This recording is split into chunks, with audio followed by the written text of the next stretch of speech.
لله إن الحمد لله نحمده ونستعينه ونستغفره ونعوذ بالله من شرور أنفسنا ومن سيئات أعمالنا من يهده الله فلا مضل له ومن يضلل فلا هادي له وأشهد أن لا إله إلا الله وحده لا شريك له وأشهد أن محمدا عبده ورسوله أما بعد புகழ் அனைத்தும் அகிலங்களை எல்லாம் படைத்து பரிபாலித்து கொண்டிருக்கும் எல்லாம் வல்ல அல்லாஹ் ரப்புல் ஆலமீன் ஒருவனுக்கே உரித்தாக என்றும் அவனுடைய சாந்தியும் அருளும் மற்றா பெருங்கருணையும் நம் உயிரினும் மேலான இறை தூதர் முஹம்மது நபி ஸல்லல்லாஹு அலைஹி வஸல்லம் அவர்கள் மீதும் அவர்களின் குடும்பத்தினர்கள் மீதும் அவர்களை பின்பற்றி வாழ்ந்த தோழர்கள் மீதும் தோழியர்கள் மீதும் அல்லாஹுக்கும் அவனது தூதர்களுக்கும் கட்டுப்பட்டு வாழ்ந்த அனைத்து நல்லோர்கள் மீதும் குறிப்பாக இந்த ஜும்மாவுடைய கடமை நிறைவேற்ற இங்கு ஒன்று குழுமிருக்கும் நம் அனைவர் மீதும் என்றென்றும் நிலவட்டும் என்று பிரார்த்தித்தவனாக என்னுடைய ஜும்மா உரை ஆரம்பம் செய்கின்றேன். இன்று நாம் வாழ்ந்து கொண்டிருக்கக்கூடிய இந்த உலகில் உள்ள மக்கள் தொகையில் முஸ்லிம்களுடைய அளவு நாளுக்கு நாள் வேகமாக வளர்ந்து கொண்டிருப்பதை கணித்து சொல்லிக் கொண்டிருக்கிறார்கள். செய்திகள் ஊடகங்கள் வாயிலாக நாம் அதை அறிந்து கொண்டு வருகிறோம். எந்த அளவிற்கு வளர்கிறது என்றால் கடந்த 10 ஆண்டுகளில் மட்டும் 1.8% அதிகரித்து உலக மக்கள் தொகையில் 820 கோடி இப்போ இருக்கக்கூடிய மக்கள் தொகை எண்ணிக்கை 820 கோடியில் 25.6% முஸ்லிம்களுடைய எண்ணிக்கை இருக்கிறது. 25.6% என்றால் 1/4 பங்கு. உலகத்தில் 4 பேர் இருந்தால் அதில் ஒரு முஸ்லீம் இருக்கிறார்கள். அந்த அளவிற்கு உலகத்தில் உள்ள முஸ்லீம்களுடைய எண்ணிக்கை அதிகரித்து கொண்டே போய்கொண்டிருக்குது. நாளடைவில் முதலாவதாக இருக்கக்கூடிய மதங்கள் அதிகமாக பின்பற்றக்கூடிய மக்களில் முதலாவது இடத்தையே இஸ்லாம் அடைந்துவிடும் அப்படின்ற நிலையில் போய்கொண்டிருக்கூடிய நேரத்தில் இப்போ இந்த 4க்கு 1 என்று இருக்கக்கூடிய அளவு ஒரு காலகட்டத்தில் 4 பேர் தான் முஸ்லீம்களாக இருந்தார்கள் என்ற அளவுக்கு ஒரு காலகட்டத்தில் இருந்துச்சு. எப்போது? ஆதம் அலைஹிஸ்ஸலாம் காலத்தை சொல்லலை. ஆதம் அலைஹிஸ்ஸலாம் காலத்தில் 4 பேர் இருந்தாங்கன்னா ஆதம் அலைஹிஸ்ஸலாம் அவங்களுடைய மனைவி அவங்களுடைய பிள்ளைகள் இருந்து 4 பேர் இருந்தாங்கன்னா உலகம் மொத்தமே இருந்தது 4 பேர் தான். அதை நாம் சொல்லலை. உலகத்தில் மக்கள் வாழ்ந்து கொண்டிருந்தார்கள், அதிகமான மக்கள் இருந்தார்கள்.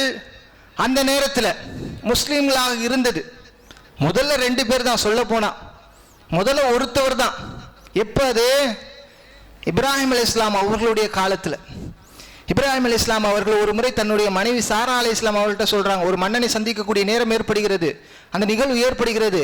அந்த நேரத்தில் இப்ராஹிம் அலைஹிஸ்ஸலாம் அந்த மன்னர்கிட்ட சொல்கிறாங்க, யார் உன்னோட இருக்கக்கூடிய அந்த பெண்மணி யார் என்று கேட்கும்போது என்னுடைய சகோதரி அவனை என்று பொய்யை சொல்லிவிட்டு இப்ராஹிம் அலைஹிஸ்ஸலாம் அவர்கள் அங்கே வந்துட்டு சாரா அலைஹிஸ்ஸலாம் சொல்கிறாங்க, சாராவே லைஸ அலா வஜ்ஹில் அர்தி முஃமினுன் கைரி வ கைருக், இந்த பூமியின் மீது உன்னையும் என்னையும் தவிர வேறு மூமின்களே கிடையாது, இறை நம்பிக்கையாளர்களே கிடையாது, நாம் இருவர் தான் இருக்கிறோம். அந்த மன்னன் உன்னை பற்றி கேட்டான், நான் அவனிடத்தில் நீ என்னை சகோதரி என்று சொல்லிவிட்டேன், என்னுடைய மனைவி என்று சொல்லியிருந்தால் அவனை என்னை கொன்றுவிட்டு உன்னை அபகரித்து விடுவான் என்ற பயத்தினால் நீ உன்னை சகோதரி என்று சொல்லிவிட்டேன், நீ என்னை பொய்ப்படுத்தி விடாதே, நான் சொன்ன மாதிரி நீயும் சொல்லிடு அப்படின்னு சொல்லி அனுப்புறாங்க. இந்த செய்தியில் நமக்கு தெரியக்கூடிய விஷயம், அந்த காலகட்டத்தில் இப்ராஹிம் அலைஹிஸ்ஸலாம் அவர்கள் மட்டும்தான் இறை நம்பிக்கை கொண்டவர்களாக, ஈமான் கொண்டவர்களாக. பிறகு சாரா அலைஹிஸ்ஸலாம் அவர்கள் ஏகத்துவ கொள்கையை ஏற்று வருகிறார்கள். அதற்கு பிறகு லூத் அலைஹிஸ்ஸலாம் அவர்களுக்கு தாவா செய்கிறாங்க, அல்லாஹ் அவர்களை நபி ஆக்குறான். அதுக்கு பிறகு ஹாஜர் அலைஹிஸ்ஸலாம், இஸ்மாயில் அலைஹிஸ்ஸலாம் பிள்ளைகள் பிறக்கிறது, இஸ்மாயில் அலைஹிஸ்ஸலாம், இஸ்ஹாக் அலைஹிஸ்ஸலாம் வராங்க. அப்புறம் அவங்களுடைய கொள்கையை ஏற்று பல சகோதரர்களை ஏற்றுக்கொள்கிறாங்க. இப்படி கொள்கை வளர்ந்து இப்ராஹிம் அலைஹிஸ்ஸலாம் காலத்தில் அவர்களுடைய கொள்கையை ஏற்று பின்பற்றி நடந்தவர்கள் இருக்கிறாங்க. அவர்கள் வாழ்ந்து 5000 ஆண்டுகள் கழித்து அவர்களுடைய வரலாற்றுகளை அல்லாஹ் பேசும்படி ஆக்கி கொண்டிருக்கிறான். அது மட்டும் இல்லை, அந்த இருவர் இருந்து அவர் ஒருவராக இருந்து ஒரு சமுதாயமாக இருந்து வாழ்ந்த வாழ்க்கையை இந்த 5000 ஆண்டுகள் இல்லை, இன்னும் 5000 ஆண்டு காலம் கடந்தா கூட அவர்களும் இப்ராஹிம் அலைஹிஸ்ஸலாம் அவர்களை பற்றி எடுத்து பேசுவதற்கு, அவருடைய வாழ்க்கையில் உள்ள படிப்பினை பெறுவதற்கு அல்லாஹ் ஏராளமான செய்திகளை திருமறை குர்ஆனில் அழியாமல் பதிவு செய்து வைத்துக் கொண்டிருக்கிறான். இப்போ இப்ராஹிம் அலைஹிஸ்ஸலாமுடைய வாழ்க்கையை நாம் துல்ஹஜ் மாதத்தில் அந்த ஹஜ்ஜி பெருநாள் தினத்தில் மட்டும் நாம் பார்த்து விட்டு பேசிவிட்டு அதனை படிப்பினை பெற்றுவிட்டு நாம் கடந்து சென்று விடுகிறோம்.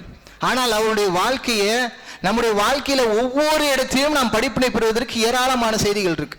அதில் மிக முக்கியமான ஒரு செய்தி தான் அல்லாஹ் திருமறை குர்ஆன்ல இப்ராஹிம் அலைஹிஸ்ஸலாத்துடைய தியாகத்தையும் அர்ப்பணிப்பையும் எந்த அளவிற்கு அல்லாஹ் பட்டியலிட்டு சொல்கிறானோ, இப்ராஹிம் அலைஹிஸ்ஸலாத்துடைய பிரச்சார பணிகளை, மக்களை எதிர்த்து நின்றது, தைரியமாக குரல் கொடுத்தது என்பதை பற்றி எப்படி அவர்களுடைய பிரச்சார பணிகளை ஒரு பட்டியலிட்டு சொல்கிறானோ, இது ரெண்டையும் சொல்லக்கூடிய அதே சம அளவிற்கு அல்லாஹ் ரப்பல் ஆலமீன் திருமறை குர்ஆன்ல இப்ராஹிம் அலைஹிஸ்ஸலாம் அவர்களுடைய பிரார்த்தனைகளை பற்றி ஒரு பட்டியலிட்டு சொல்லி கொண்டே போகிறான். ஒரு மனிதன் தன்னுடைய வாழ்க்கையில வெற்றி பெற வேண்டும் என்றால், தான் நினைத்ததை அடைய வேண்டும் என்றால், லட்சியத்தை பெற வேண்டும் என்றால் இப்ராஹிம் அலைஹிஸ்ஸலாம் அவர்கள் பெற்றார்கள். அவருடைய வாழ்க்கையில தன்னந்தனி மனிதராக ஒருவராக இருந்து பெரும் லட்சியத்தை அடைந்தார். ஏகத்துவ கொள்கை எதிர்த்து எல்லாருக்கும் எதிர்த்து நின்றார்கள். அவர்களுக்கு உந்துதலாக என்ன இருந்தது அந்த காலகட்டத்தில்? ஒரு மனிதன் ஒரு விஷயத்தில், ஒரு நோக்கத்தில், ஒரு இலக்கில் வெற்றி பெற வேண்டும் என்றால் அவனுக்கு உடல் ரீதியான உந்துதல்கள், உணர்வு ரீதியாக உள ரீதியான உந்துதல்கள், அது மட்டும் இல்ல சமூக ரீதியான சில உந்துதல்கள், பாராட்டுகள் இருக்கணும். சில பேர் மக்கள் அவர்கள் செய்யக்கூடிய பணிகளை குறித்து பாராட்டணும், நல்ல விஷயமா பேசணும், நல்லது ஒரு விஷயமா சொல்லணும். நீங்க செய்யக்கூடிய காரியம் நல்ல காரியம், நீங்க செய்யக்கூடிய பணி நல்ல பணி அப்படின்னு சொன்னாதானே நமக்கு அதை செய்வதற்கு ஒரு ஆர்வம் வரும். நீங்க செய்யக்கூடிய பணியை விட்டு நீங்கள் விலகி விடவில்லை என்றால் உங்களை கொன்று விடுவேன் அப்படின்னு சொன்னா அந்த பணியை நம்ம செய்வோமா? சமூக ரீதியாக எந்த உந்துதலும் கிடையாது. உள ரீதியாக அவர்களை மக்கள் எல்லாரும் எதிர்க்கிறார்கள். அவருடைய சமூகத்து மக்கள், அவருடைய சொந்த பந்தம், அவருடைய உறவினர், அவருடைய தாய் தந்தையும் எதிர்க்கிறார். எப்படி இருக்கிறாரு? அல்லாஹ் திருமறை குர்ஆன்ல சொல்லி காட்டுறான். தந்தை சொல்லக்கூடிய வார்த்தை, இப்ராஹிமே, நீ என்னுடைய கடவுள்களை நீ புறக்கணிக்கிறாயா? ராகிபுன் அன்த அன் ஆலிஹதி யா இப்ராஹிம், இப்ராஹிமே என்னுடைய கடவுள்களை நீ புறக்கணிக்கிறாய். ல இல்லம் தந்தஹி, நீ உன்னுடைய கொள்கையை விட்டு நீ எடுத்திருக்கக்கூடிய இந்த ஏகத்துவத்தை நீ விலகவில்லை என்றால் ல அர்ஜுமன்னக், உன்னை கல்லால் எரிந்து கொன்று விடுவேன் இப்ராஹிமே. தந்தை சொல்லக்கூடிய வார்த்தை. தந்தை சொல்றார். எப்படி இருக்கும்? ஒரு வீட்டில் ஒரு குடும்பத்தில் ஒருத்தவங்க ஆதரவு இல்லை, ஆதரவு கொஞ்சம் கூட இல்லை. உடல் ரீதியான உந்துதலோ, உளவு ரீதியான உந்துதலோ, சமூக ரீதியான எந்த உந்துதலுமே கிடையாது. எப்படி லட்சியத்தை அடைந்தார்கள், வெற்றி பெற்றார்கள்? நாம உதாரணத்துக்கு ஒரு விஷயத்தை சொல்றோம். இன்னைக்கு உலகத்தில் நடந்து கொண்டிருக்கல, நம்ம பார்க்கிறோம்ல, போர். ஈரானுக்கும் இஸ்ரேலுக்கும் போர் நடந்து கொண்டிருக்குது. இஸ்ரேலுக்கு ஈரானுக்கும் போர் நடந்திருக்கக்கூடிய நேரத்தில் தேவையில்லாத வகையில அமெரிக்காக்காரன் குரல் கொடுக்குறான். அமெரிக்கா என்பது எப்படிப்பட்டது? மிகப்பெரிய வல்லரசு நாடு. அவன்கிட்ட இருக்கக்கூடிய போர் ஆயுதங்களும் பலங்களும் அவ்வளவு பெரியது. அவன் பயன்படுத்துறான், மிரட்டுறான் ஈரான. நீ எப்படி சண்டை போடலாம்? அடிச்சது இவன் முதலாவதா இருக்கட்டும், நீ எப்படி திருப்பி அடிக்கலாம்? அவன் சொல்றான், அமெரிக்கா நாட்டு அதிபர், அன்கண்டிஷனல் சரண்டர், நீ நிபந்தனையின்றி நீ சரணடைய வேண்டும் அப்படின்னு அவன் சொல்றான். ஆனா அதற்கு பதில் அளிக்கிறான். அதே மாதிரி ஈரானுடைய சுப்ரீம் லீடரா இருக்கக்கூடிய கமெனி அதுக்கு பதில் அளிக்கிறாரு. நாங்கள் ஒருபோதும் சரணடைவதெல்லாம் எங்க இடத்துல இல்ல. நீ அடித்தா நான் திருப்பி அடிப்பேன், நீ களத்துல இறங்கினா நானும் அடிப்பேன். எதை வச்சு இது பேசுறாரு? இவன் பெரிய வல்லரசு தான், ஆனா இவர் ஒரு சின்ன நாடு தான் ஈரான் என்பது. ஆனா அவர்களிடத்துல என்ன இருக்குது? படைபலம் இருக்குது, ஆயுத பலம் இருக்குது, எல்லா சக்திகளும் ஓரளவுக்கு நின்று போராடுவதற்கு அவர்களுக்கு ஏதாவது துணை இருக்குது. எதுவுமே இல்லாம ஈரானுடைய அதிபரா இன்னைக்கு இருக்கிறாரு. அவர் அதிபரா இருந்து பேச முடியும். ஆனா அந்த நாட்டினுடைய குடிமக்கள்ல ஒருத்தராக, சாதாரண மனிதனாக இருந்து இன்னைக்கு நான் ஒருத்தராக இருந்து நல்லா யோசிச்சு பாருங்க. ட்ரம்ப் நம்மளை எதிர்க்கிறான். ட்ரம்ப் உலக வல்லரசின் அதிபதியா இருக்கிறான், நாம ஒரே ஆளா இருக்கிறோம். உன்னை எரித்திருவோம், கொன்று எடுத்து இப்ராஹிம் அலைஹிஸ்ஸலாத்தை அந்த நாட்டில் அந்த நேரத்தில் இருக்கக்கூடிய ஒரு மன்னன் எடுத்து நெருப்புல போடுறான். அப்படியும் அவர்கள் மாறல, கொள்கை விட்டு மாறல. இது எல்லாத்திற்கும் காரணமாக இருந்தது மிக முக்கியமான விஷயம் எதுவென்றால், அவருடைய வாழ்க்கையில் அல்லாஹ்விடத்தில் அவர்கள் பிரார்த்தித்து அல்லாஹ்விட்ட துஆ செய்து அந்த பிரார்த்தனைகள் தான் மிக முக்கியமான உந்துதலாக இருந்தது. அந்த பிரார்த்தனைகள் தான் அவர்களுக்கு அனைத்து விதமான தைரியங்களையும் தன்னம்பிக்கைகளையும் அளித்துக் கொண்டிருந்தது என்பதை நாம் புரிந்து கொள்ள வேண்டும் என்பதற்காக அல்லாஹ் அவருடைய பிரார்த்தனைகளை எல்லாம் பட்டியலிட்டு சொல்கிறான். அதில் மிகப்பெரிய படிப்பினைகள் இருக்கின்றது. நாம் ஒவ்வொருவரும் அந்த பிரார்த்தனைகளை அவர்கள் எப்படி துஆ செய்தார்கள் என்று அறிந்து கொண்டு நாமும் துஆ செய்ய வேண்டும், நாமும் பல நன்மைகளை பெற வேண்டும். அவர்கள் செய்த துஆக்களும் அவ்வளவு அழகாக, அவ்வளவு தெளிவாக, என்ன தேவை அது அல்லாஹ்விடத்தில் எப்படி தேவை கேட்டு பெற்று பெறணுமோ அப்படி அந்த வகையில அப்படி அமைந்திருந்தது. அல்லாஹ் திருமறை குர்ஆன்ல எடுத்து சொல்றான். அப்படி வரக்கூடிய துஆக்கள் தான் இப்ராஹிம் அலைஹிஸ்ஸலாம் அவர்கள் தன்னுடைய பிரச்சனை காலங்களிலும் தன்னுக்கு சோதனை வந்தாலும் எந்த தீங்கு ஏற்பட்டாலும் அல்லாஹ் இடத்துல துஆவில் விழுவாங்க. எந்த அல்லாஹ் நன்மை கொடுத்தாலும் அல்லாஹ் கிட்ட துஆவில் விழுவாங்க. அல்லாஹ் எதை அவர்களுக்கு பரிசாக வழங்கினாலும் துஆவில் விழுவாங்க. இப்படி அவர்கள் செய்த துஆக்களை அல்லாஹ் சொல்லி கொண்டிருக்கூடிய நேரத்தில் அதுல மிக முக்கியமாக வரக்கூடிய துஆக்கள் என்னன்னா, நாம இந்த ஹஜ்ஜ பெருநாள் தினத்தன்று ஹாஜர் அலி இஸ்லாம் அவருடைய தியாகங்களை பற்றியும் இப்ராஹிம் அலி இஸ்லாம் அவர்கள் அர்ப்பணிப்பது பற்றியும் அவர்களை கொண்டு போய் பாலைவன பெருவெளியில் விட்டு வந்தான் என்ற செய்தியை பார்த்திருப்போம். அந்த செய்தியில ஹாஜர் அலி இஸ்லாம் அவர்கள் திருப்பி திருப்பி கேள்வி கேட்கிறாங்க இப்ராஹிம் அலி இஸ்லாத்திட்ட. புட்ட பாலைவனத்துல அந்த போய் வனாந்திரத்துல போய் விட்டுட்டு வரும்போது இப்ராஹிம் கேட்கிறாங்க, யா இப்ராஹிமோ ஐனத்தது அபு தத்துருக்குனா, இப்ராஹிமே எங்களை தன்னந்தனியாக விட்டு விட்டு எங்கே செல்கிறீர்கள் இப்ராஹிமே, எப்படிப்பட்ட இடத்துல விட்டு போறீங்க? லைஸ பிவாதி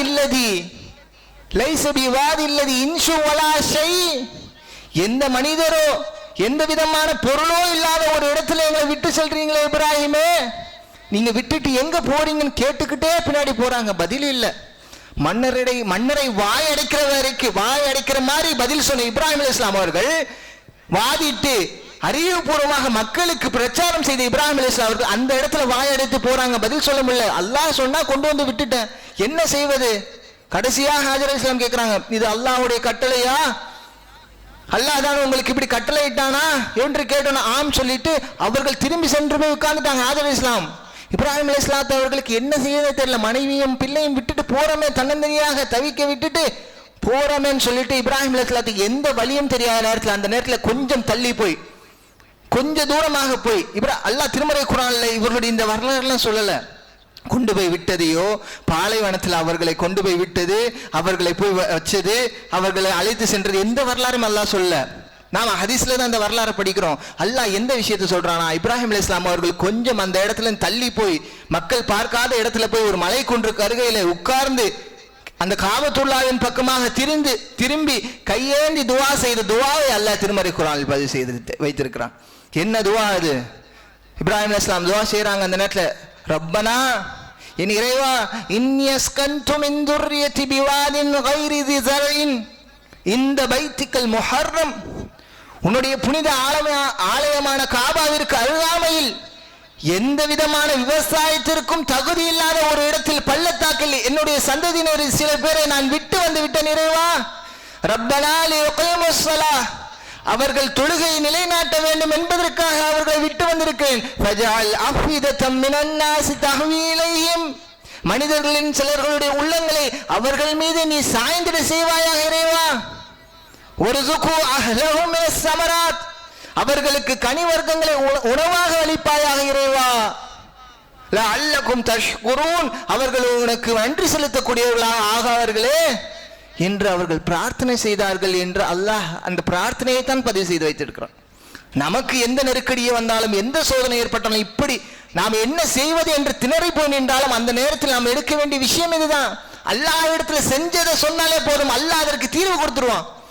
நாம எந்த பிரச்சனை இருக்கு சொன்னாலே போதும், நமக்கு தீர்வு தெரியாது, வாய்ப்பே இல்லை, எந்த எதற்கும் தீர்வு நம்ம கண்டுபிடிக்க முடியாது. அல்லாஹ் கிட்ட சொன்னா அல்லாஹ் அதற்கு தீர்வு வழங்குறான். எப்படி அல்லாஹ் தீர்வு வழங்கலாம்? இறைவா, அவர்கள் மீது மனிதர்களுடைய உள்ளத்தை நீ சாய்த்து விடுவாயாக இறைவான்னா. அதோடு அவர்கள் துவா கேட்ட இன்னொரு துவா அதை கூட சேர்ந்து அல்லாஹ் பின்னாடி சொல்லிட்டு வந்துறான், ரப்பனா வஜஹல் ஹாதல் பலத ஆமினோ, இறைவா இந்த நகரையே நீ ஒரு பாதுகாப்பான இடமாக ஆக்கிவிடு. இப்போ இந்த நகரம் எப்படி இருக்கு தெரியுங்களா? அந்த மக்கா நகரம் நம்ம இன்னைக்கு பாக்குறோமே, அப்ப இப்ராஹிம் அலைஹிஸ்ஸலாம் காலத்துல பாலைவனமாக எதுவுமே இல்லை. அது எப்படிப்பட்ட பாலைவனம் என்றால் மணல் பாலைவனம் என்ற மலைகள் நிறைந்த பாலைவனம். கண்ணு கட்டின தூரத்துல மலைகள் தான் தெரியும். மணல் பாலைவனமாக இருந்தா கூட தூரத்துல யாருன்னா உதவி வருதா, ஏதாவது புகை வருதா, ஏதாவது நெருப்பு தெரியுதா, ஏதாவது தண்ணி தெரியுதா, அப்படி தூரத்துல பார்ப்பதற்கு ஒரு இது இருக்கும். ஏதாவது ஒரு மிருகமோ ஏதாவது அச்சுறுத்தல் வந்தா அது வருதுன்னு பார்த்துட்டு பயந்தாச்சு நம்ம போய் எங்கேயாச்சும் ஒளிவதற்கு தெரியும். ஆனா மலை பாலைவனம் சுத்தி என்ன வருது என்ன போகுது எதுவுமே தெரியாது. அதனாலதான் ஹாஜர் அலைஹிஸ்ஸலாம் என்ன செஞ்சாங்க, போய் மலையில போய் ஓடி போய் ஏறுறாங்க. மேல போய் ஓடி எதனா தெரியுதான்னு பாக்குறாங்க. அந்த மலையில இருந்து இன்னொரு மலைக்கு போறாங்க. இப்படி எதுவுமே தெரியாத ஒரு இடத்தை இறைவா நீ இந்த இடத்தையே பாதுகாப்பானதாக ஆக்கிவிடு. மனிதர்கள் உள்ளத்தை என்னுடைய சந்ததியினர் பக்கம் நீ திருப்பி விடு இறைவா. அவர்களை பார்த்து யாராவது உதவி செய்யணும், அவர்களுக்கு உணவளிக்கக்கூடிய அவர்களுக்கு கனிகளை நீ கொடுப்பாயிலவா. அவர்கள் கேட்ட பிரார்த்தனை இன்னைக்கு அந்த நகரத்தை அல்லாஹ் பாதுகாப்பான இடமாக ஆக்கிட்டான். அந்த மனிதர்களுக்கு அல்லாஹ் உதவி செஞ்சுட்டான், அவருடைய பிள்ளைகளுக்கும் அவருடைய சந்ததியினருக்கும். அது மட்டும் இல்லாமல் அந்த நகரத்தின் மீதே எல்லாருடைய உள்ளமும் சாயக்கூடியதெல்லாம் அல்லாஹ் ஆக்கிவிட்டான். அந்த மக்கா நகரத்தை இன்று ஒவ்வொரு முஸ்லீமும் விரும்புகிறார்களா இல்லையா, நேசிக்கிறார்களா இல்லையா? அந்த காபத்துல்லாஹ் சென்று ஹஜ் செய்வதை, அதை பார்ப்பதை, அதை நேரடியாக அந்த இடங்களில் வலம் வருவதை எவ்வளவு விரும்புகிறார்கள், ஆசைப்படுகிறார்கள்.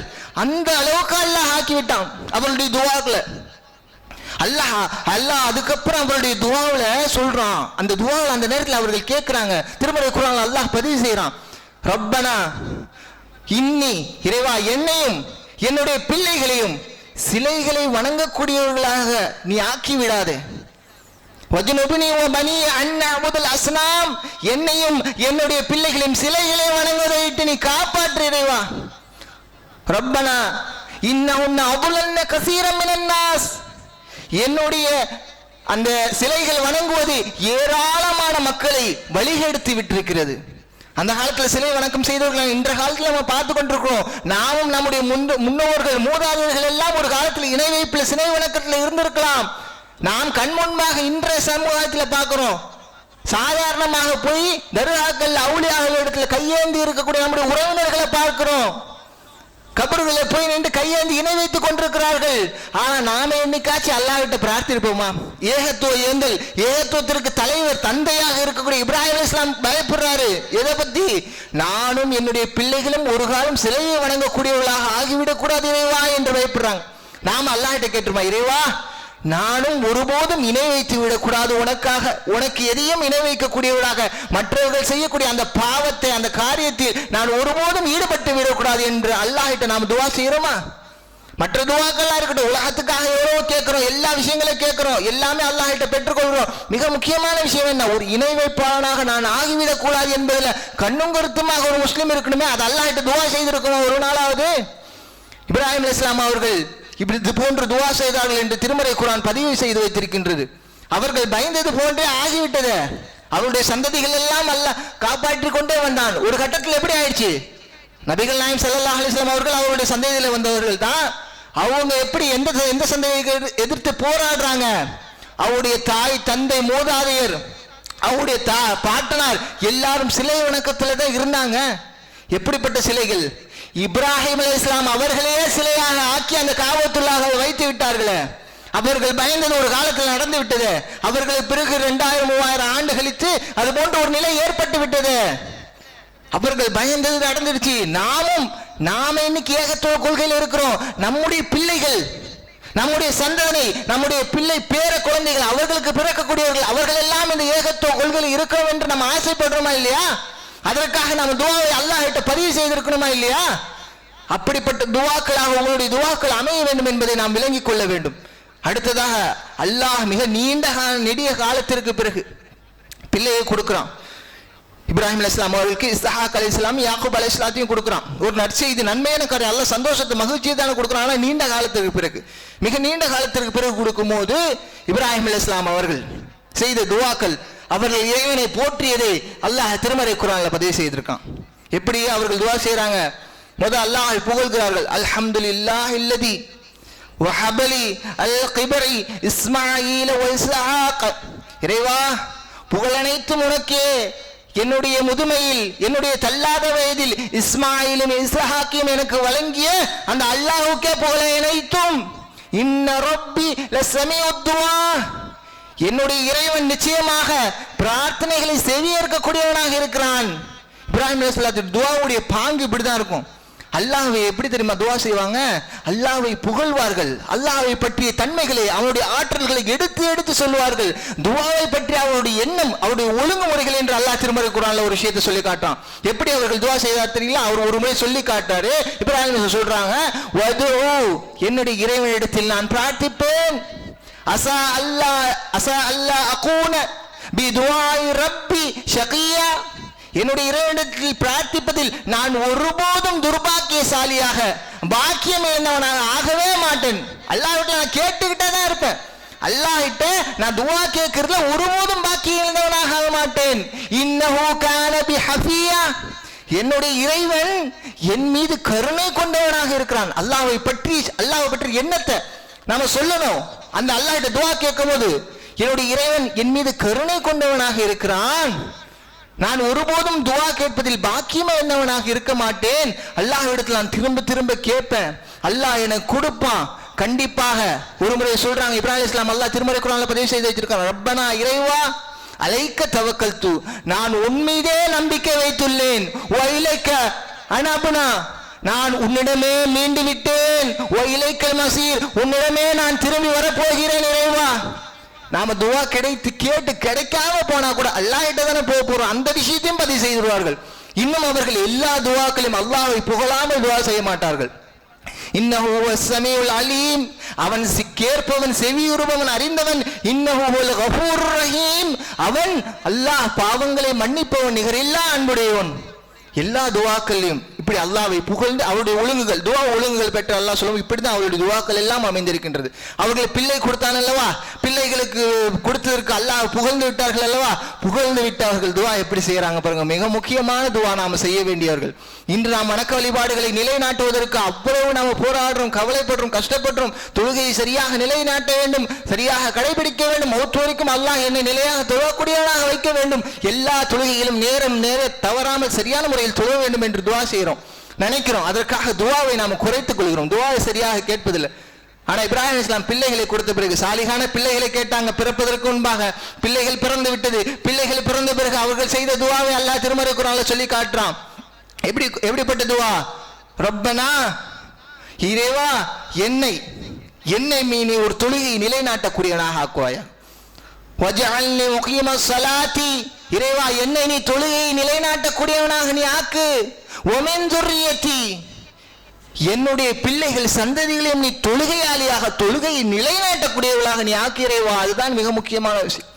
பிள்ளைகள் பிறந்தாலும் நாம் எதேதோ கேட்போம், எவ்வளவு இருக்கும். இந்த பிள்ளைகளை இந்த உலகத்துல செல்வந்தர்களாக, ஆரோக்கியம் உள்ளவர்களாக, நல்ல கல்விமான்களாக, மிகவும் சிறந்தவர்களாக, பெரிய தலைவர்களாக அப்படியெல்லாம் கேட்போம்.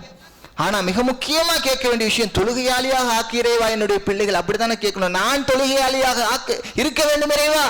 அதுதானே மிக முக்கியமான விஷயம். அந்த துவாவை கேட்கிறாங்க இப்ராஹிம் அலைஹிஸ்ஸலாம். அல்லாஹ் திருமறை குர்ஆன்ல பதிவு செய்து வைத்திருக்கிறான், ரப்பி ஜஅல்னி முகீமஸ் ஸலாத்தி வ மின் ذُرِّيَّتِي, இறைவா என்னையும் என்னுடைய பிள்ளைகளையும் நீ தொழுகை நிலைநாட்டக்கூடியவர்களாக ஆக்குவாயா சொல்லிட்டு சொல்றாங்க. ரப்பனா வ தகப்பல் துஆ, இந்த துவாவை கேட்டுட்டு தான் மிக முக்கியமான பாயிண்ட போடுறாங்க. இந்த துவாவை கேட்டுட்டு ரப்பனா வ தகப்பல் துஆ, துஆ ஏற்றுக்கொள்வதற்கு ஒரு துவா. இறைவா என்னுடைய பிரார்த்தனை ஏற்றுக்கொள், எப்படியாவது அங்கீகரித்து விடு இறைவா. துவாவை ஏற்றுக்கொள்வதற்கு நாம துவா செய்யறோமா? அவங்க துவா செஞ்சாங்க, ரப்பனா வ தகப்பல் துஆ. அல்லாஹ் அவர்களுக்கு எந்த சிறப்பை கொடுத்தாலும், மகிழ்ச்சியை கொடுத்தாலும், துன்பத்தை கொடுத்தாலும் அல்லாஹ் துவா தான் செய்வார்கள். அல்லாஹ் சொல்றான் ஒரு வசனத்துல, அல்லாஹ் அவர்களை பல கட்டளை கொண்டு சோதித்தான். இப்ராஹிம் அலைஹிஸ்ஸலாம் அவர்களை பல கட்டளைகளை கொண்டு சோதித்தான். அனைத்திலும் அவர் வெற்றி பெற்றார். வெற்றி பெற்ற பிறகு அல்லாஹ் என்ன அவர்களுக்கு கொடுத்தான்? கலீலுல்லாஹ் ஆக்கிட்டான். அல்லாஹ்வுடைய நண்பருடைய பதவியை கொண்டு வந்துட்டான். இன்னும் சிறப்பாக அல்லாஹ் சொல்றான், இப்ராஹிம் அலைஹிஸ்ஸலாத்தை அல்லாஹ் சொல்றான், இன்னி ஜஅல்னி, உங்களை நான் மனித குலத்திற்கு தலைவராக ஆக்க போறேன், ஒட்டுமொத்த மனித குலத்திற்கும் தலைவர். இமாமுன் நாஸ், கலீலுல்லா என்று எப்படி ஒரு பதவி இருக்கோ அதே போன்று இப்ராஹிம் அலைஹிஸ்ஸலாம் அவர்களுக்கு இமாமுன் நாஸ், மனிதர்களுக்கெல்லாம் தலைவர். உங்களை மனிதர் குலத்திற்கெல்லாம் தலைவராக ஆக்கப் போகிறேன் என்ற செய்தி அல்லாஹ் சொன்ன இவர் என்ன செஞ்சிருப்பாரு? அடுத்த நிமிடம் அடுத்ததோடு என்ன சொல்லியிருப்பாரா? அல்ஹம்துலில்லாஹ், அல்லாஹ் எல்லா புகழும் அல்லாஹ்வுக்கு அப்படின்னு புகழ்ந்து இல்லாம அல்லாஹ் சொல்லல. அவர் என்ன செஞ்சார் தெரியுங்களா? அடுத்த விஷயம், ஒமின் ذُرِّيَّتِي, இறைவா என்னை தலைவராக்கி விட்டாய், என்னை நீ மனித குலத்திற்கெல்லாம் தலைவராக நியமித்திருக்கிறார். ஒமின் ذُرِّيَّتِي, அதே போன்று என்னை எப்படி ஆக்கினாலும் என்னுடைய சந்ததிகளிலிருந்தும் நீ தலைவர்களை ஆக்குவாயாக இறைவா. அவருடைய தலைமுறையில பார்க்க போன ஏராளமான நபிமார்கள் அல்லாஹ் அதனாலதான் ஏற்படுத்தியிருக்கிறான். இஸ்ஹாக் அலைஹிஸ்ஸலாமாக இருக்கட்டும், யாக்கூப் அலைஹிஸ்ஸலாமாக இருக்கட்டும், யூசுப் அலைஹிஸ்ஸலாமாக இருக்கட்டும், மூசா அலைஹிஸ்ஸலாம் அவர்கள், ஈசா அலைஹிஸ்ஸலாம் வரைக்கும் அவருடைய சந்ததியினர் தானே. இஸ்மாயில் அலைஹிஸ்ஸலாம், முஹம்மது நபி ஸல்லல்லாஹு அலைஹி வஸல்லம் அவர்களும் அவருடைய சந்ததியினர் தானே. அவர்கள் கேட்ட பிரார்த்தனை, எந்த நிலையிலும் அல்லாஹ் உங்களை தலைவராக்குறான் என்று அல்லாஹ் கட்டளையிடுறான். அவர்கள் எப்படி இருக்கிறான், அவருடைய மனநிலை எப்படி இருக்கு பாருங்க. அல்லாஹ் அந்த நேரத்துல கேட்கலாம், என்ன கேட்கலாம், அந்த நேரத்தில் என்ன துவா செய்யலாம்? நம்முடைய சந்ததியருக்கெல்லாம் துவா செஞ்சிடலாம். சந்ததியெல்லாம் இறைவா தலைவராக ஆக்குவாயாக. இப்படிப்பட்ட துவாக்களை அவர்கள் அமைத்துக் கொண்டார்கள், எந்தெந்த சந்தர்ப்பத்தை எல்லாம் பயன்படுத்திக் கொண்டார்கள், எப்படியெல்லாம் துவாக்களை அமைத்துக் கொண்டார்கள் என்பதில் நம்ம ஏராளமான படைப்பினைகள் இருக்கு. இந்த துவாக்களை நாம அப்படியே திரும்பி கேட்கலாம். எந்த துவா இல்லை, அவர்கள் கேட்ட மிக முக்கியமான துவாக்கள்ல ஒரு துவா இன்ஷா அல்லாஹ் நம்ம இரண்டாவது உரையில் அறிந்து கொள்வோம். அல்ஹம்துலில்லாஹ். 5000 ஆண்டுகளுக்கு முன்பாக வாழ்ந்த இறை தூதர்கள் சிறந்தவராக கருதப்படக்கூடிய இப்ராஹிம் அலைஹிஸ்ஸலாம் அவருடைய வாழ்க்கையில் அல்லாஹ் அவர்கள் செய்த துவாக்களை நாம் இன்று வரைக்கும் படித்து பாடம் பெறுவதற்காக அல்லாஹ் திருமறை குர்ஆனில் பதிவு செய்து வைத்திருக்கிறான். அந்த துவாக்களை எல்லாம் படிப்பினை பெறுவது மட்டுமில்லாமல் அந்த துவாக்களை ஓதி அல்லாஹ் விட்டு அதே துவாவை கேட்டு நாமும் அல்லாஹ்விடத்தில் அந்த நன்மைகளை அவர்களுக்கு அல்லாஹ் கொடுத்த மாதிரி நமக்கும் அதை பெற்றுக்கொள்ளலாம். இதில் இந்த துவாக்களுடைய வரிசைகளில் மிக முக்கியமாக இப்ராஹிம் அலைஹிஸ்ஸலாம் அவர்கள் செய்த துவாவில் ஒரு துவா என்னன்னா, அல்லாஹ் திருமறை குர்ஆனில் பதிவு செய்து வைத்திருக்கிறான். அவர்கள் ஒரு முறை இப்ராஹிம் அலைஹிஸ்ஸலாம் அவர்களும் இஸ்மாயில் அலைஹிஸ்ஸலாம் அவர்களையும் அல்லாஹ் காபத்துல்லாவை கட்டி எழுப்புவதற்கு ஒரு கட்டளை இட்டுட்டான். காபத்துல்லாவை கட்டிட்டாங்க. காபத்துல்லாவை கட்டுறாங்க. தந்தையும் மகனும் சேர்ந்து காபத்துல்லாவை கட்டி காபத்துல்லாவை எழுப்பிடுறாங்க. எழுப்பின பிறகு அல்லாஹ் சொல்றான், அவர்களுக்கு கட்டளையிட்டான், இது யர்ஃபஉ இப்ராஹிமுல் கவாயித மினல் பைத்தி வ இஸ்மாயில், அந்த ஆலயத்தின் அடித்தளத்தை உயர்த்துமாறு கட்டிடத்தை கட்டுமாறு இப்ராஹிமுக்கும் இஸ்மாயிலும் கட்டி எழுப்பிய போது அவர்கள் செய்தார்கள். என்ன செய்தார்கள்? துஆ செய்தார்கள். என்ன துஆ? ரப்பனா தகப்பல் மின்னா, இறைவா எங்களிடத்திலிருந்து இதை ஏற்றுக்கொள். இறைவா நாங்கள் செய்த நல்ல காரியம் இருக்குல்ல, இந்த காரியத்தை முதல் நீ ஏற்றுக்கொள். இந்த காரியத்தை நீ ஏற்றுக்கொண்டு எங்களை ரப்பனா வஜஅல்னா முஸ்லிமைன் லக், காபத்துல்லாவை கட்டினவர்கள் துஆ செய்யற துஆவை பாருங்க. ரப்பனா வஜஅல்னா முஸ்லிமைன் லக் வ மின் துர்ரியத்தினா உம்மத்தன் முஸ்லிமத்தன் லக், இறைவா எங்களை உனக்கு கட்டுப்படக்கூடிய முஸ்லிம்களாக நீ வாழ செய்வாயாக. இறைவா வ மின் துர்ரியத்தி உம்மத்தன் முஸ்லிமத்தன் லக், என்னுடைய சந்ததிகளை உனக்கு கட்டுப்பட்ட முஸ்லிம்களாக நீ வாழ செய்வாக. இறைவா எல்லாமே முக்கியம் தான், உலகத்துல எல்லாமே தேவைதான், மனிதனுக்கு எல்லாமே முக்கியம். மிக முக்கியமான தேவை ஒரு மனிதன். நாம இன்னைக்கு முஸ்லீமாக இருக்கிறோம், முஸ்லீமாக தாய் தந்தையர் பிறந்தோம், முஸ்லீமாக வாழ்ந்து கொண்டிருக்கிறோம், முஸ்லீமாக மரணிப்போமா என்பது யாருக்கும் உத்தரவாதம் இல்லையே. தொடர்ந்து அமல் செய்யக்கூடியவர்கள், போர்க்களத்தில் போய் போரிடக்கூடியவர்கள், மார்க்கத்திற்காக போர்க்களத்தில் போய் போரிட போறாங்க. ஒரு காலகட்டத்தில் சஹாபாக்களுடைய ஒருத்தர் போர்க்களத்தில் போய் போரிட போறாரு. போய் என்ன செய்யறாரு? அங்கு தற்கொலை செய்து மரணித்து விடுகிறார். சஹாபாக்கள்லாம் சொல்றாங்க, இவர் வீரவாசமா போர் செய்யறாரு, இவர் சொர்க்கவாசி அப்படின்றாங்க. நபி ஸல்லல்லாஹு அலைஹி வஸல்லம் சொல்றாங்க, இவர் நரகவாசின்னு சொல்ல சாஹி பின்தொடர்ந்தே போறாங்க. போயிட்டு பார்த்தா அவர் கடைசியில போர்க்களத்தில் பெற்ற காயங்கள், அடிகள், வெட்டுகள் எல்லாம் தாங்காமல் தற்கொலை செய்து இறந்து விடுகிறார். சொன்ன நபிலாஸ் சொன்ன மாதிரியே அவர் அப்படியே நரகவாசியாக மாறிவிடுகிறார். தற்கொலை செய்து கொண்டால் நரகம் தானே. இப்படி உறுதியாக இருந்து போர்க்களத்தில் ஒருத்தன் போய் சாதாரணமா நிக்க மாட்டான். எதிரிகள் இடத்துல போய் போர் செய்து இன்னைக்கு நம்ம தொழுகை நிலைநாட்டு சொல்லி சின்ன அமல், சின்ன விஷயம், நோன்பு வைங்கன்ற சின்ன கடமை, போர்க்களத்துல யாரும் போய் நிக்க முடியாது. நம்ம வீர அவசரமா பேசுவோம். இன்னைக்கு நம்மளாம் போர் நடந்தா இன்னைக்கு பாக்குறோம், அந்த மக்கள் தவிக்கிறார்கள், அடிபடுகிறார்கள், துன்ப போடுகிறார்கள். அதை விட மோசம், ஒரு வெடிகுட்டை போட்டா எங்கிருந்து வருது தெரியாது, திடீர்னு மௌத்தாயிடும். ஆனா அந்த நேரத்தில் எதிரிகள் நிற்பார்கள், வாள்களை ஏந்தி கொண்டு, ஈட்டிகளை ஏந்தி கொண்டு, வெட்டுகளும் காயங்களும், குத்தப்பட்டு துளையிடப்பட்டு கிழிக்கப்பட்டு வயிற்றில் ரத்தம் ஊட்டும், கைகள் வெட்டப்படும், கால்கள் வெட்டும், அதை பார்த்தாலே அலறி விட்டு ஓடுவோம். அந்த அமலை செய்ய துணிந்து அந்த களத்தில் போய் நின்றவருக்கே மரணம் எப்படி ஏற்படுகிறது? மார்க்கம் இல்லாத மரணம், மார்க்கம் அனுமதிக்காத முறையில் ஒரு மரணம் அடைந்து நரகவாசி ஆகிறார். இன்னைக்கு நாம நம்முடைய சின்ன இபாதத்துகள்ல, கடமைகள்ல, வணக்க வழிபாடுகள்ல அலட்சியமாக இருக்கிறோம். அதுல ஆர்வமெல்லாம் இல்லை, சரியாக நிறைவேற்றணும். அதுல அல்லாஹ் நமக்கு எப்படி கடமையாக்கி இருக்கிறானோ, கட்டளை கொடுத்திருக்கிறானோ, இப்ராஹிம் அலைஹிஸ்ஸலாம் எப்படி கட்டுப்பட்டாங்களோ அப்படி கட்டுப்படணுன்ற உறுதியோடு இல்லை. அந்த உறுதி இல்லாம இருக்கிறோம். நம்ம எந்த நேரத்தில் மௌத் வரும் தெரியாம இருக்கிறோம். அந்த மௌத் வரைக்கும் நாம் முஸ்லீமாக இருக்கிறோமா என்பது மிகப்பெரிய கேள்விக்குறி. அதை அல்லாஹ்விடத்தில் நம்ம திரும்ப அதிகம் துஆ செய்தால்தான் அல்லாஹ் அதை நமக்கு லேசாக்கி வைப்பான் என்பதை இப்ராஹிம் அலைஹிஸ்ஸலாம் அவர்கள் உணர்ந்திருந்தார்கள். அல்லாஹ் முஸ்லீம் இல்லைக்கு, என்னை முஸ்லீமாக ஆக்குவா இறைவா. முஸ்லீமா இருக்கிறவர் துஆ கேட்கிறாரு, என்னை முஸ்லீமாக ஆக்கு, என்னுடைய சந்ததிகளை முஸ்லீமாக ஆக்கு. அல்லாஹ் இன்னொரு விஷயத்தை சொல்லி காட்டுறான். திருமறை குர்ஆனில் செய்த துஆக்களில் நம்ம பார்த்தோம். ஒரு விஷயத்தை அல்லாஹ் திருமறை குர்ஆனில் சொல்லி காட்டுறான். அந்த வசனங்களுக்கு 2 வசனத்துக்கு கீழே இப்ராஹிமும் யாக்கூபும் தன்னுடைய பிள்ளைகளுக்கு சந்ததிகளுக்கு மரண தருவாயில் மரண நேரத்தில் சில விஷயங்கள் அறிவுரைகள் சொன்னார்கள். அந்த அறிவுரைகள் என்னன்னு தெரியுமா உங்களுக்கு? நீங்க என்ன செய்வீங்க இன்னைக்கு மரணிக்கிற நேரத்தில் உங்களுடைய பிள்ளைகளுக்கு அறிவுரை சொல்வதாக இருந்தால் என்ன சொல்லுவீர்கள்? அத்தாக்கு அங்க சொத்து இருக்கு, இங்க பணம் இருக்கு, அங்க காசு இருக்கு, இந்த பேங்க்ல இவ்வளவு இருக்கு, இதெல்லாம் பாதுகாத்துக்க, அம்மாவை பார்த்துக்க, தங்கச்சியை பார்த்துக்க, குடும்பத்தை பார்த்துக்க, இதுதானே அறிவுரை சொல்லுவோம்? இப்ராஹிம் அலை இஸ்லாமும் யாக்கூப் அலை இஸ்லாமும் அவர்கள் தங்களுடைய பிள்ளைகளுக்கு அறிவுரை சொன்னது அல்லாஹ் திருமறை குர்ஆன்ல சொல்றான். அவர்கள் பிள்ளைகள் சாதாரணவர்கள், அவர்கள் பிள்ளைகளும் இறை தூதர்கள் தான். அவர்களையும் அல்லாஹ் இறை தூதர்களாக ஆக்கி வைத்திருந்தான். அறிவுள்ளவர்கள் என்று சொல்றான். அவர்கள் பிள்ளைகள் அறிவுள்ளவர் பிள்ளையை இப்ராஹிமுக்கு கொடுத்தோம். இசாக் அலைஹிஸ்ஸலாத்தை பற்றி சொல்லும் போது சொல்றான், பொறுமையாளியான இஸ்மாயில் அலைஹிஸ்ஸலாம் அவர்கள் சிறந்தவர்கள். அவர்கள் இடத்துல மரணிக்கிற நேரத்தில் வசியத்து செய்யறாங்க. யா புனைய, என்னுடைய அருமை மகன்களே, இன்னல்லாஹ் அஸ்தஃபா லக்குமுத்தீன், அல்லாஹ் உங்களுக்கு ஒரு மார்க்கத்தை தேர்வு செய்து தந்திருக்கிறானப்பா, இந்த இஸ்லாமிய மார்க்கத்தை கொடுத்திருக்கிறான். மரணத்துடைய கடைசி வார்த்தை இப்ராஹிம் அலைஹிஸ்ஸலாம் கடைசி பிள்ளைகள்கிட்ட சொல்லக்கூடிய வசியத்தை அல்லாஹ் திருமறை குர்ஆன்ல சொல்றான். இன்னல்லாஹ் அஸ்தஃபா லக்குமுத்தீன், உங்களுக்கு அல்லாஹ் மார்க்கத்தை தேர்வு செய்து கொடுத்து விட்டான். வலா தமூதுன்ன இல்லா வ அன்தும் முஸ்லிமூன், நீங்கள் முஸ்லிம்களாக தவிர மரணித்து விடாதீர்கள்.